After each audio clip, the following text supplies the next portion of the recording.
A'udzubillahi minasyaitonirrajim. Bismillahirrahmanirrahim. Assalamualaikum warahmatullahi wabarakatuh.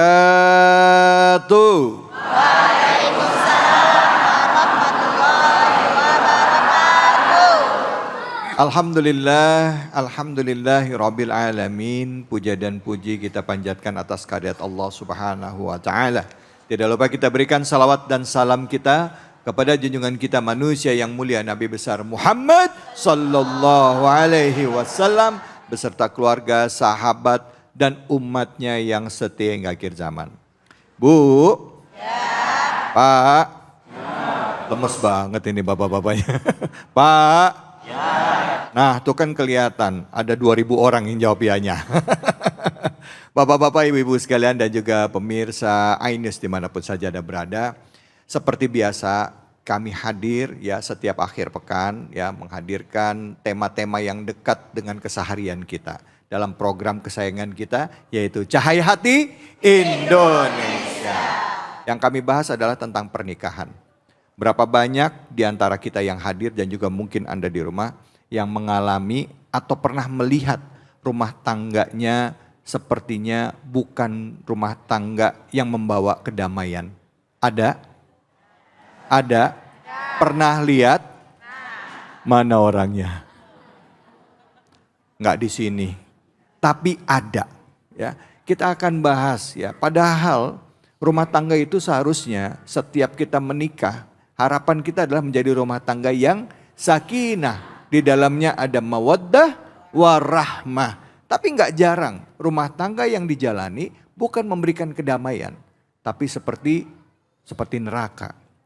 Dan juga ini semua disebabkan oleh perbuatan dan sikap dari masing-masing suami atau istri. Ada suami yang kerjaannya selingkuh, ada. Bahkan sekarang trennya nggak cuma suami, istri juga ada yang ikut-ikutan. Selingkuh kenceng aja, nggak mau kalah sama suaminya, ya. Ada. Ini jadi tren gaya hidup. Bahkan zaman sekarang nggak cuma itu, perilaku seksual menyimpang pun itu dilakukan bagi orang yang sudah melakukan pernikahan. Laki-laki sudah punya istri tapi dia masih punya juga pacarnya laki-laki. Perempuan sudah menikah tapi punya pacar juga perempuan. Ini yang membuat kita harus membahas tema ini hari ini.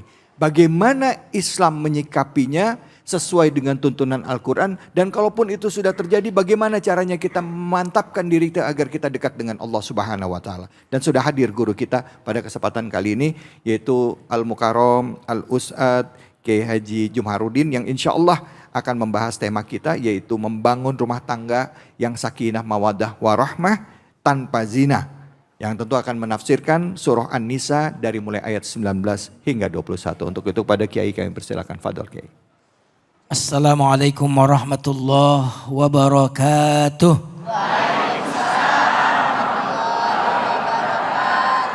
Dari jawab salamnya ini, jawab salam keluarga yang sakinah.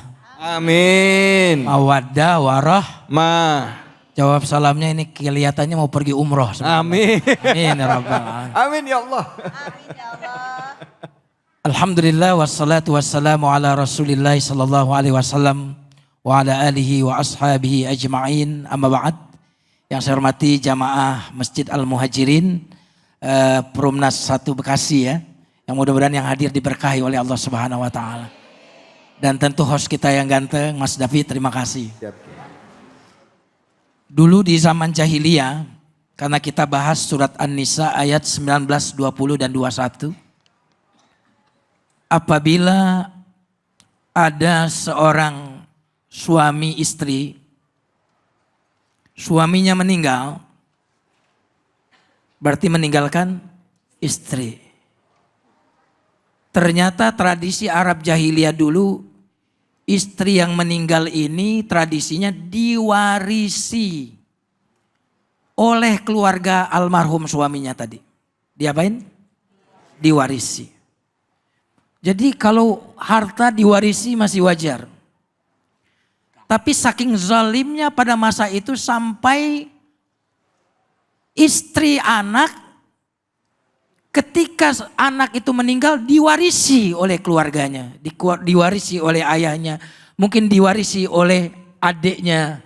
Maka surat An-Nisa ayat 19 Allah Subhanahu wa taala berfirman, "Ya ayyuhalladzina amanu la yahillu lakum an tarisun nisaa karha."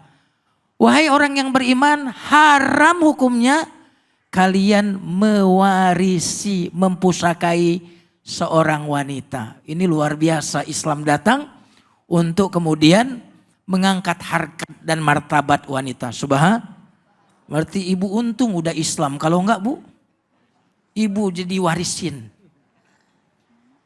Kemudian jamaah sekalian yang dimuliakan Allah.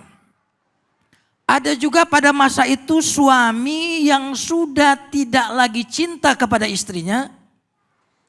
Boleh jadi karena sudah jelek. Halo bu? Sudah jelek berarti sudah tua. Seringkali tantangan kita dalam berkeluarga itu sebelum dapat cantiknya luar biasa istri. Betul?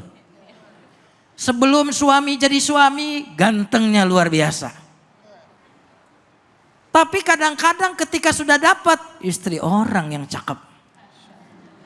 Hati-hati. Setan senantiasa membuat kita melihat rumput tetangga Hijau. Padahal rumput tetangga hijau karena disiram. Oh iya. Istri tetangga cantik dimasukin salon. Lah bini sendiri kagak disalonin acan, bagaimana mau cantik? Nah karena dia sudah tidak suka lagi sama istrinya, dia tidak ingin dia yang menceraikannya, tapi dia ingin supaya istrinya menuntut cerai. Karena kalau suami yang menceraikan bu, dia nggak bisa minta mahar kembali. Itu ya bu.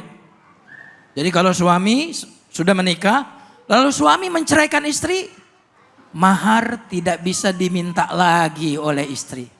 Oleh suami maksudnya.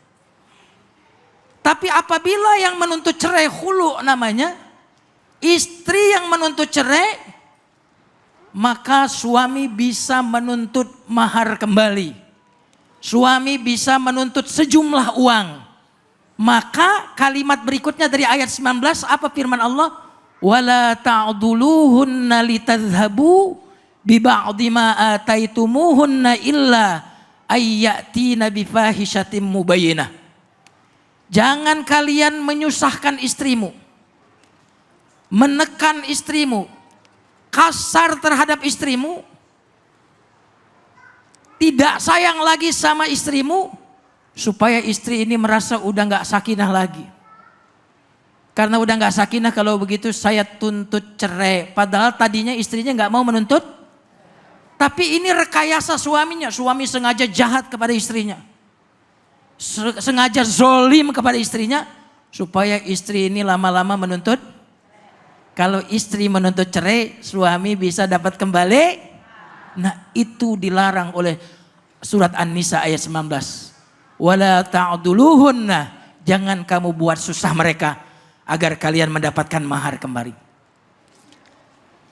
Lalu yang menarik, kalau rumah tangga sudah tidak sakinah lagi kata Al-Quran, kalau rumah tangga tidak bahagia lagi, jangan buru-buru menceraikan istrimu. Tapi lihat perintah Al-Quran, wa'ashiruhunna bil ma'ruf.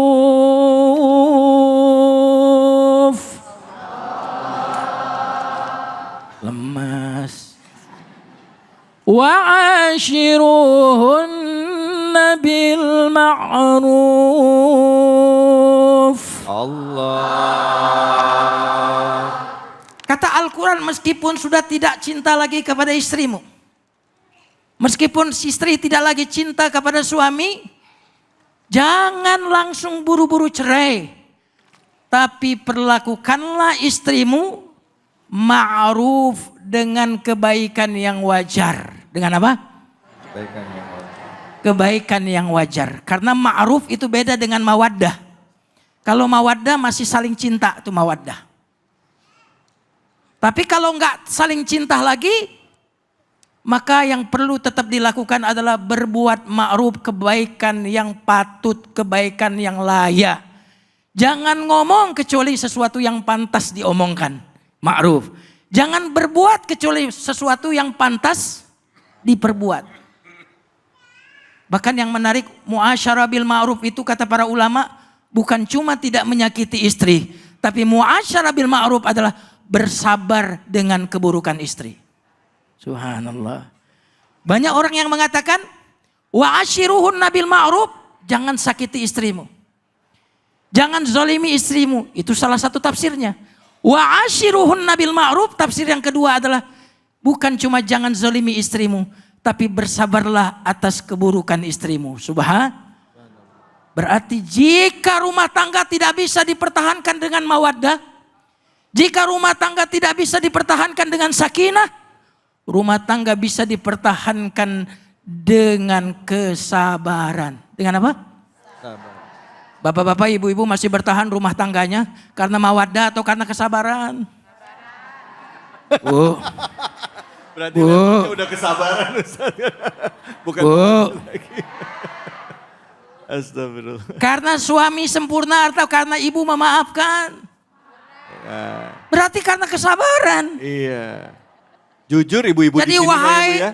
pemuda-pemudi, wahai yang masih pengantin baru, ini mah pengantin lama semua.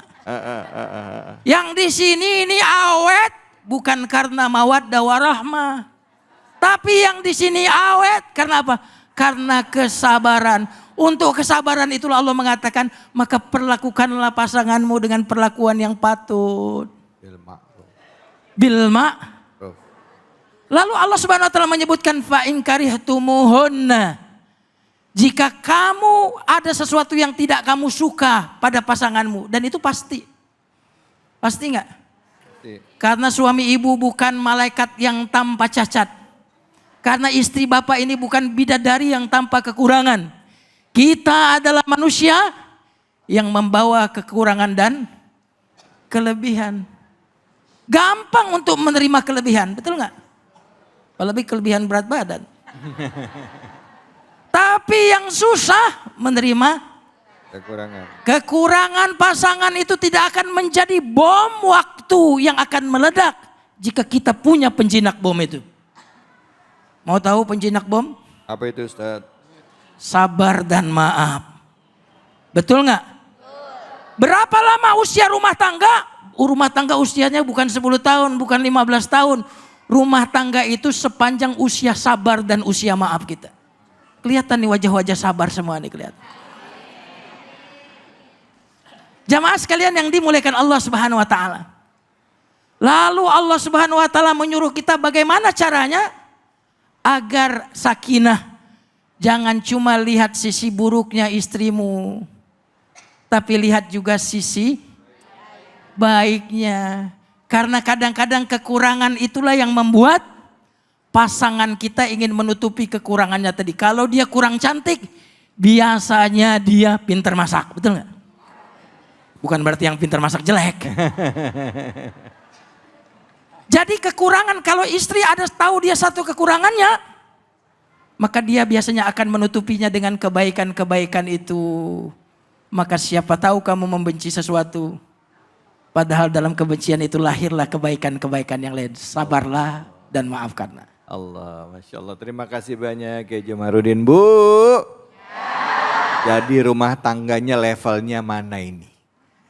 Sakinah, mawaddah, warahmah. Udah sampai di sana atau udah sampai titik akhir tadi?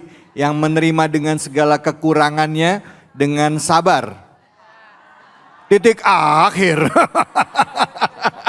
Pada sabar. Ibu-ibu, Pak, Bapak nerima ibu di level yang mana? Sabar juga. Oke, silakan yang mau nanya siapa? Angkat tangannya. Oke, Bapak silakan. Kita kasih Bapak dulu Bu ya. Kali-kali mau curhat. Silakan Bapak, nama dan pertanyaannya. Terima kasih Ustaz. Assalamualaikum warahmatullahi wabarakatuh. Nama saya Edi Suprayetno dari Muhajirin.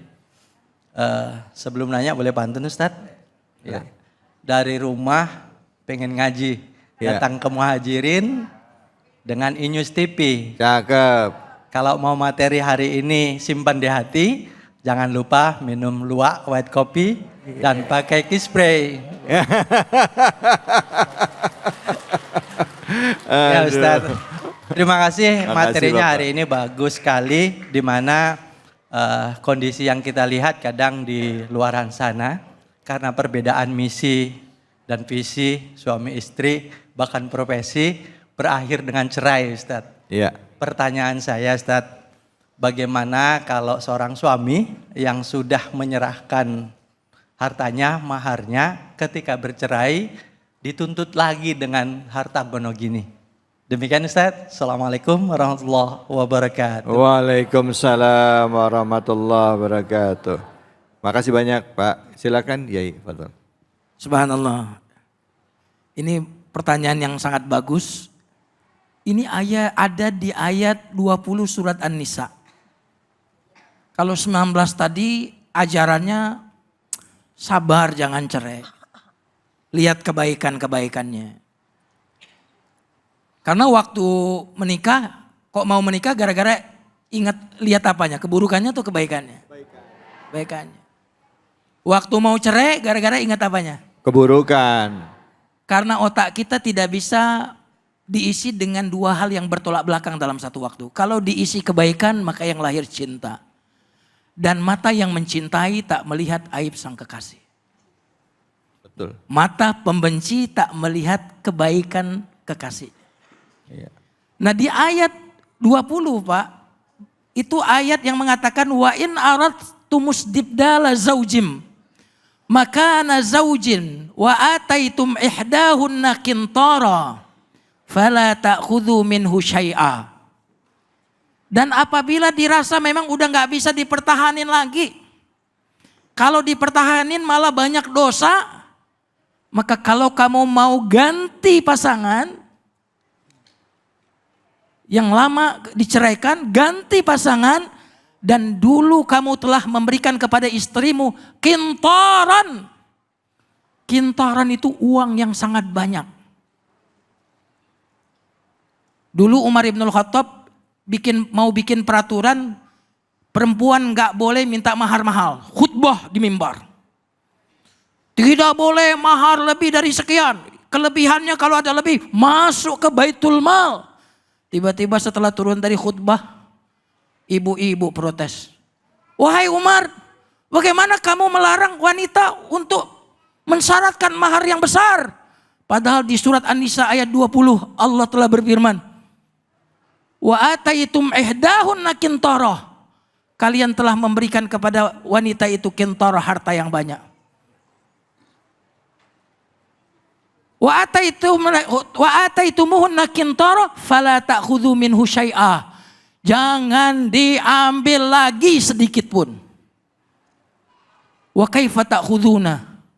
Bagaimana kalian bisa meminta kembali padahal kalian sudah bercampur dengan percampuran yang tidak ada batasnya lagi? Itu larangannya sampai menggunakan kata keheranan. Tentu nggak bisa kita bahas lebih detail waktu kita. Iya, baik ya. Ya artinya kalau mahar itu nggak boleh diambil lagi walaupun cerai. Nggak boleh diambil lagi. Nggak boleh diambil lagi kalau udah cerai. Ya, apalagi mereka udah berhubungan ya. Kecuali misalnya baru akad nikah, misalnya selesai qabil tuh tajwid jalhabil malhir mahskur, habis itu belum sempat berhubungan, ternyata si pihak suami membatalkan, boleh nggak diambil mahar? Ya, kalau seandainya pernikahan telah terjadi, kemudian belum berhubungan suami istri lalu cerai, maka suami boleh mengambil maharnya kembali. Kalau sudah bercampur, tidak boleh? Kalau sudah bercampur, selama-lamanya itu menjadi haknya istri. Berarti suami yang mengambil mahar adalah suami pencuri. Suami pencuri, baik. Mencuri. Baik, gitu. baik. Terima kasih banyak Kiai. Wallahualam. Ibu-ibu langsung, oh. Nah, tapi masalahnya di Indonesia ini maharnya bukan kintoron tadi, Kiai, bukan dengan harta yang banyak, dengan seperangkat alat sholat biasanya, ya. Tapi nggak apa-apa, nanti kita bahas lagi. Ini mau ngomongin mahar panjang ceritanya, tapi kita tidak akan berhenti di situ. Kita akan bicara lagi mengenai hal-hal lain yang harus diperhatikan di dalam membina rumah tangga. Dari surah An-Nisa kita belajar banyak. Jangan kemana-mana, tetap di sini. Di Cahaya Hati Indonesia.